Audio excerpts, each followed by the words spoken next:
नमस्कार, स्वागत है आपका। मैं हूं आपके साथ गौरव शुक्ला, हाजिर हूं लेकर बिग बुलेटिन। जी हां, बिग बुलेटिन में आज बात होगी जींद के उपचुनाव की, बीजेपी की जीत की और कांग्रेस जेजेपी आईएनएलडी की हार की।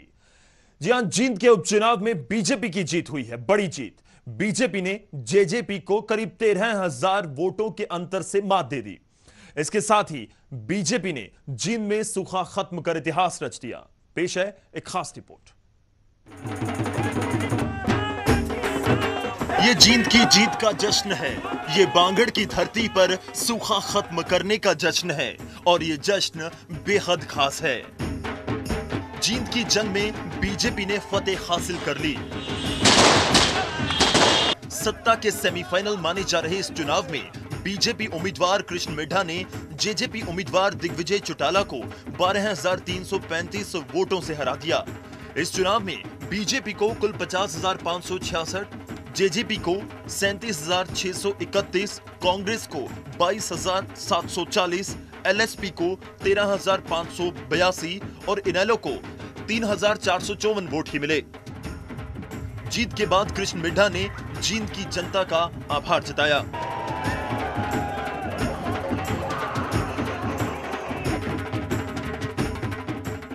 ये श्रेय जींद की जनता को है, ये श्रेय, और जिन साथियों ने काम किया, जिन साथियों ने जिताने में मदद की, उन सबका ही श्रेय है। आपको बड़ी जिम्मेदारी है। सबसे पहला क्या काम करना चाहेंगे? सबसे पहला जो सीवरेज व्यवस्था और माननीय मुख्यमंत्री से करके बेरोजगारी के ऊपर जो कोई उद्योग स्थापित करने के लिए इस विषय में जो बाकी जो उम्मीदवार हैं नहीं जीत पाए, उनको कोई मैसेज? कोई बात नहीं, ये तो युद्ध है, युद्ध में तो जीतेगा तो एक ही। वहीं जेजेपी उम्मीदवार दिग्विजय चौटाला ने हार स्वीकार की। दिग्विजय चौटाला जींद के जनादेश से संतुष्ट नजर आए। हालांकि ईवीएम को लेकर कुछ शिकायतें जरूर की। ये देखें कि हमें शहरों में बहुत वोट मिले हैं। कौन कह रहा है कि हमें शहरों में? मैं आपको फैक्ट्स पे इसलिए नहीं बता सकता क्योंकि आपके पास भी समय कम है। आप कभी फुर्सत में होंगे तो हम प्रेस कॉन्फ्रेंस कर करके एक एक चीज समझाएंगे। शहर में जितना बड़ा मैंडेट जननायक जनता पार्टी को मिला है, आप हैरान होंगे उसकी जानकारी। मगर मैं मानता हूं कि कहीं भी ऐसा नहीं हुआ कि कांग्रेस बीजेपी का विकल्प बन पाई किसी भी बूथ पर। उसका मतलब ये स्पष्ट है कि बीजेपी को जो कांग्रेस का गांव का वोट था वो बीजेपी को मिलता रहा। हम गांव में बहुत वोट ज्यादा लेकर के गए।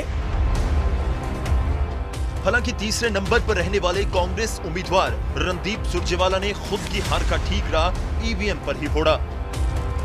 इलेक्ट्रॉनिक वोटिंग मशीन को लेकर कई विवाद सामने आए। उसको लेकर बाकायदा कई पार्टियों के उम्मीदवारों ने मिलकर दरख्वास्त दी। इलेक्ट्रॉनिक वोटिंग मशीन के नंबर मैच नहीं कर रहे थे। इलेक्ट्रॉनिक वोटिंग मशीन का नंबर जो लिखा था बाहर, जिस पर एजेंट्स के दस्तखत हैं, और जो अंदर लिखा है, लगभग 2 दर्जन से अधिक मशीनों पर अलग अलग था। बहुत सारी ईवीएम्स ऐसे थी जो बिल्कुल ब्लैंक पाई गई। बहरहाल उपचुनाव में बीजेपी की बल्ले बल्ले हो चुकी है। ऐसे में अब देखना होगा कि इस चुनाव का आने वाले लोकसभा चुनाव और फिर विधानसभा चुनाव पर क्या असर पड़ता है। जींद से अंकित दुदानी, विजेंद्र कुमार और धीरेन्द्र चौधरी, न्यूज़ 18 हरियाणा। जी हां, जिनके हाथ जीत लगी उनके लिए सेमीफाइनल हो गया और वो जीतकर फाइनल की तरफ बढ़ने का दावा कर रहे हैं, और जिनकी हार हुई वो ईवीएम पर भी सवाल उठा रहे हैं और इसे ज्यादा तवज्जो देने के मूड में भी नहीं है। हालांकि बीजेपी सहित सभी दल जींद उपचुनाव को जीतने का दावा करते आ रहे थे, लेकिन कहीं ना कहीं सबके मन में हल्की सी शंका जरूर झलक रही थी। वो इसलिए क्योंकि जिस हिसाब से यह चुनाव लड़ा गया उसमें कुछ भी हो सकता था। खैर, अब जब बीजेपी ये चुनाव जीत चुकी है तो मुख्यमंत्री को भी बड़ी राहत मिली है और बड़ी उपलब्धि ये नजर आ रही।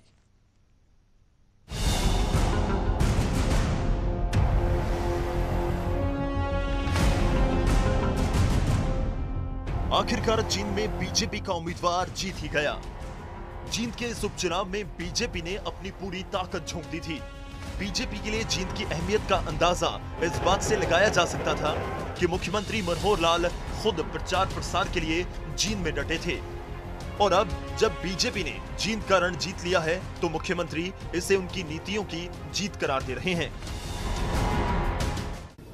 अब ये जो हुआ है, जनता ने जो कुछ किया है, हमारी जो सरकार की पारदर्शी नीतियां हैं, हमारी करप्शन के साथ जो लड़ाई लड़ने का हमारा मंसूबा है, जो हमारा टारगेट है, जिसके ऊपर हम लगातार काम कर रहे हैं और सब तरफ समान विकास, ये जो हमने एक परंपरा डाली है, एक नई राजनीतिक संस्कृति को हमने शुरू किया है, जिससे हरियाणा की जनता बहुत पीड़ित थी, भेदभाव के कारण से पीड़ित थी, भ्रष्टाचार के कारण से पीड़ित थी। उन सब चीजों से ऊपर उठ करके हमने एक नई संस्कृति, चाहे वो भर्तियों की बात हो, चाहे ट्रांसफर्स की बात हो, चाहे बीबीसी के नाते से जिस समय कांग्रेस की एक थ्योरी के ऊपर, जैसे आप लोगों को बताता हूँ कांग्रेस किस थ्योरी पर चलती थी, बदलियां भर्तियां और CLU, चाहे उस प्रकार का भ्रष्टाचार हो, उन सब को दूर हटाते हुए, पार करते हुए हम लोग आगे बढ़ रहे हैं। बीजेपी के विजयी उम्मीदवार कृष्ण मिड्ढा पंजाबी समुदाय से ताल्लुक रखते हैं, ठीक वैसे ही जैसे कि मुख्यमंत्री मनोहर लाल। जींद उपचुनाव इसलिए भी दिलचस्प रहा क्योंकि यहाँ के जातिगत समीकरण किसी एक उम्मीदवार के पक्ष में नहीं थे। हालांकि मुख्यमंत्री मनोहर लाल मानते हैं कि इन चुनाव का जाति से कुछ नहीं लेना देना। जाति पात की राजनीति भी करने की कोशिश की गई, लेकिन हम लोगों ने जैसे हरियाणा एक हरियाणवी एक ये बात कही थी, उसी अनुसार हम चलते हुए सब समाज के सब वर्गों को सब क्षेत्रों में एक समान विकास करते हुए आगे बढ़ रहे हैं। उस बात का प्रमाण है कि जींद की जनता ने उसके ऊपर मोहर लगाई है। एक समान विकास की बात जो हम कर रहे हैं उसके ऊपर मोहर लगाई है। जींद उपचुनाव पर प्रदेश के साथ साथ केंद्र की नजरें टिकी हुई थी। जींद का नतीजा ही प्रदेश की राजनीति की दशा दिशा तय करने वाला था और अब करेगा भी। प्रदेश में लोकसभा और विधानसभा चुनाव एक साथ कराए जाने की सुगबुगाहट काफी समय से चली आ रही है और माना यह भी जा रहा था कि अगर जींद उपचुनाव बीजेपी के पक्ष में होता है तो दोनों चुनाव साथ मुमकिन भी हो सकते हैं। मुख्यमंत्री मनोहर लाल को अगर केंद्र का निर्देश मिला तो ऐसा हो भी सकता है। देखिए, अभी जैसा हमारा पहले का मत है वही हमने बताया है कि हमने अभी इस प्रकार से कोई मत नहीं बनाया है, और जो कि समय पर चुनाव लोकसभा के जो होंगे अप्रैल में होंगे या मार्च अप्रैल में होंगे, उसी हिसाब से विधानसभा के चुनाव होंगे। अगर केंद्र की ओर से कहीं कोई विषय आता है, कोई हमको एक सलाह दी जाती है या कोई राय बनती है तो अलग विषय हो सकता है, अन्यथा हमारे हिसाब से अभी समय पर ही चुनाव होंगे। जींद के इस चुनाव के नतीजों का लबोलुबाब बस इतना सा है कि प्रदेश में मुख्यमंत्री मनोहर लाल की साख में बट्टा लगने से बच गया, और ये हर उपचुनाव में अक्सर होता भी है। मुख्यमंत्री ये लिटमस टेस्ट आसानी से पास कर गए हैं और अब फाइनल की तैयारी है। चंडीगढ़ से मनोज कुमार, न्यूज़ 18 हरियाणा। जी हाँ, फाइनल की तैयारी है। क्या फाइनल एक ही होगा या फिर फाइनल दो होंगे, एक लोकसभा का एक विधानसभा का, या दोनों इकट्ठे एक ही फाइनल यानी कि लोकसभा और विधानसभा चुनाव इकट्ठे होंगे? हालांकि इसके ऊपर भी अभी संशय है क्योंकि मुख्यमंत्री ये कह रहे हैं कि हमारा कोई विचार नहीं, केंद्र कहेगा तो सोच सकते हैं। उधर जींद की जंग में जीत का दावा करने वाली कांग्रेस रनर अप भी नहीं बन पाई। तीसरे नंबर पर आए कांग्रेस के रणदीप सुरजेवाला की हार ने विरोधियों को चुटकी लेने का मौका दे दिया, और सुरजेवाला पर चुटकी लेने वालों में सबसे आगे मनोहर के मंत्री हैं।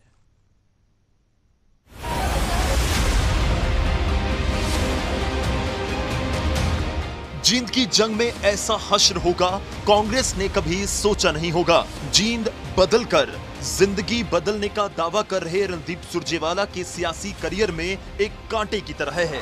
वहीं कांग्रेस के इस प्रदर्शन से सबसे ज्यादा खुश हरियाणा सरकार के मंत्री हैं। उन्हें जैसे अपनी जीत से ज्यादा कांग्रेस की लुटिया डूबने की खुशी है। राहुल गांधी ने जो अपना राष्ट्रीय प्रवक्ता जो सारा दिन राहुल गांधी के साथ रहता था, रणदीप सुरजेवाला, जिसको हीरा समझ के इस चुनाव में भेजा था, वो कोयला नहीं। विज साहब अपनी जीत के बाद सुरजेवाला को कोयला बता रहे हैं, लेकिन कैबिनेट मंत्री रामविलास शर्मा ने तो नतीजों से 3 हफ्ते पहले नामांकन के आखिरी दिन ही इसकी भविष्यवाणी कर दी थी। आपका कांटा निकल गया।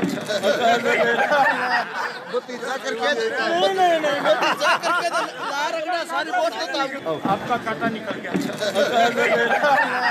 वो तीसरा करके नहीं तीसरा करके ला रगड़ा सारी। भाषण मनोज जी, मैं तेरा कांटा जब निकला मानो जब खट्टर की छुट्टी करा दी। बासन पंडित जी, मैं तेरा काटा जब निगड़ा मानो जब खट्टर की छुट्टी करा दे। इसी बयान के बाद जींद की सियासी जंग में कांटे पर सियासी किचकिच शुरू हो गई थी, लेकिन रामविलास शर्मा अब भी अपने बयान पर कायम हैं और अपनी सटीक भविष्यवाणी पर अपनी पीठ थपथपा रहे हैं। श्री राहुल गांधी के साथ बैठने वाला श्री रणदीप सुरजेवाला, हरियाणा की भाषा में कहें तो राहुल जी की मूंछ का बाढ़ है। उनको उन्होंने जींद के चुनाव में उम्मीदवार बनाया। चौधरी भूपेंद्र सिंह हुड्डा कांग्रेस के हैं, 10 साल मुख्यमंत्री रहे और मैंने उस समय कहा था, हुड्डा जी आप हमारा धन्यवाद करिए, आपका कांटा हमने निकाल दिया है। कुल मिलाकर जींद की जंग जीतने के बाद बीजेपी की बाछें खिली हुई हैं। कांग्रेस में किसका कांटा निकला और किसे कांटा चुभा, ये तो वक्त बताएगा। लेकिन बीजेपी ने फिलहाल जींद की राह में आए हर कांटे को उखाड़कर पहली बार ऐतिहासिक जीत हासिल की है। अंबाला से कृष्ण बाली और महेंद्रगढ़ से सुशील के साथ bureau report, news 18 Haryana.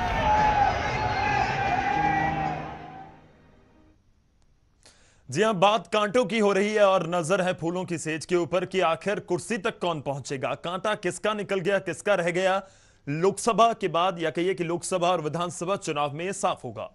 Surjewala की लेकिन हार हुई है, बड़े नेता कांग्रेस के सुरजेवाला की हार हुई तो कांग्रेस ने एक बार फिर ईवीएम को संदेह के घेरे में डाल दिया।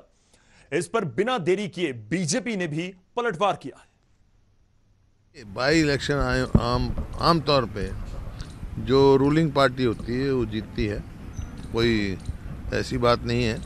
लेकिन जिस हिसाब से मार्जिन आ रहा है, तो अभी जो हमने पहले कहा था कि बैलेट से चुनाव कराओ, ये जो ईवीएम भी अब भी शक के उसमें है दायरे में। जहाँ जहाँ कांग्रेस पार्टी जीत करके आती है, अब राजस्थान में, मध्य प्रदेश में, छत्तीसगढ़ में, उनमें उनको कहीं ईवीएम में गड़बड़ी दिखाई नहीं दी है। और जहाँ वो हारती है वहाँ पर अपनी हार को छुपाने के लिए, उस हार का ठीकरा दूसरे किसी और पर फोड़ने के लिए इस प्रकार के आरोप कांग्रेस द्वारा लगाए जाते हैं, जो कि तथ्यहीन है। तो चलिए, ईवीएम का जिन भी बाहर आ चुका है, ईवीएम के ऊपर सवाल भी उठाए जा रहे हैं। जो जीता है वो बोल रहा है कि ईवीएम ओके है और जो हारे हैं उनको ईवीएम के ऊपर संदेह है। उधर बात जश्न की भी कर लेते हैं, क्योंकि जश्न तो बीजेपी कार्यकर्ताओं का बनता था। जींद में कमल खिलने के बाद बीजेपी के कार्यकर्ताओं ने खूब जश्न मनाया। चंडीगढ़ से लेकर सूबे के लगभग हर कोने में कार्यकर्ता जीत के जश्न में सराबोर डूबे नजर आए। कहीं होली खेली गई तो कहीं दिवाली मनाई गई।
जींद की जंग को कहा तो सेमीफाइनल जा रहा था, लेकिन बीजेपी कार्यकर्ता इस तरह से जश्न मनाते नजर आए जैसे सियासत का वर्ल्ड कप उन्होंने जीत लिया हो। मंजिल अभी दूर है, विधानसभा लोकसभा चुनाव ज्यादा दूर नहीं। चलिए आगे बढ़ते हैं। अब बात हंगामे की होगी। जश्न जहां मनाया गया जीत के बाद, जो ऐलान हुआ उसके बाद, वहीं हंगामा भी काउंटिंग के दौरान होता हुआ नजर आया। जींद उपचुनाव में मतगणना के दौरान एक वक्त ऐसा भी आया जब काउंटिंग सेंटर के बाहर पुलिस को लाठी चार्ज तक करना पड़ा। ईवीएम में गड़बड़ी की बात उठी तो काउंटिंग सेंटर में हंगामा हो गया। हंगामे को शांत करने के लिए जमकर पुलिस ने लाठियां बांधी।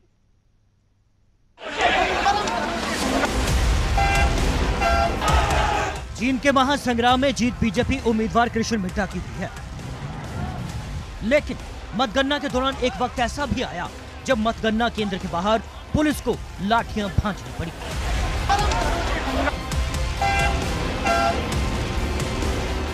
दरअसल मतगणना के दौरान ईवीएम में गड़बड़ी की बात उठी तो काउंटिंग सेंटर में हंगामा होने लगा। इसी दौरान काउंटिंग सेंटर के बाहर कुछ लोग हंगामा भी करने लगे। हालात पर काबू पाने के लिए और पुलिस फोर्स बुलाई गई और हंगामा कर रहे लोगों पर डंडा चलाना शुरू हो गया। से घेर लिया, पुलिस ने लाठीचार्ज भी की है और ये दूसरी तरफ जेजेपी के कार्यकर्ता हैं और एक तरफ पुलिस। आप देख सकते हैं कि किस तरह से एक बार भगदड़ मच गई है। जेजेपी के कार्यकर्ताओं ने यहाँ पर इकट्ठा होकर प्रशासन पर आरोप लगाया था कि चुनाव के अंदर, काउंटिंग के अंदर गड़बड़ी की जा रही है, तो पुलिस ने उनको समझाने की कोशिश की लेकिन माने नहीं। तो उसके बाद हल्का बल प्रयोग करके उनको काउंटिंग सेंटर से हटा दिया गया। काबिल गौर है कि छठे राउंड में ईवीएम के नंबर मिसमैच होने के आरोप लगे। इसके बाद से ये सारा हंगामा मच गया। इससे मतगणना को कुछ देर के लिए रोक दिया गया, लेकिन जैसे ही पुलिस ने भीड़ को तितर बितर किया, काउंटिंग का काम फिर से शुरू हो गया। लेकिन इस दौरान सुरक्षा को लेकर कुछ अव्यवस्था भी देखने को मिली, क्योंकि कई पुलिस वालों के पास डंडे तक नहीं थे। वे पेड़ की टहनियां तोड़ तोड़ कर डंडे बनाते दिखे और बरसाते भी रहे। जींद से विजेंद्र और अंकित के साथ धीरेन्द्र चौधरी, न्यूज़ 18 हरियाणा। जी हुआ बहुत कुछ। पूरा दिन काउंटिंग सेंटर के बाहर खूब हलचल नजर आई और अंत में बीजेपी की जीत हुई, एक बड़ी जीत। जी मोदी सरकार 5 पूर्ण बजट पेश करने के बाद शुक्रवार यानी 1 फरवरी को अंतरिम बजट पेश करने वाली है। कुछ ही महीनों में होने वाले आम चुनाव को ध्यान में रखते हुए इसमें कुछ अहम घोषणाएं भी हो सकती हैं, खासतौर पर मध्यम वर्ग और किसानों के लिए।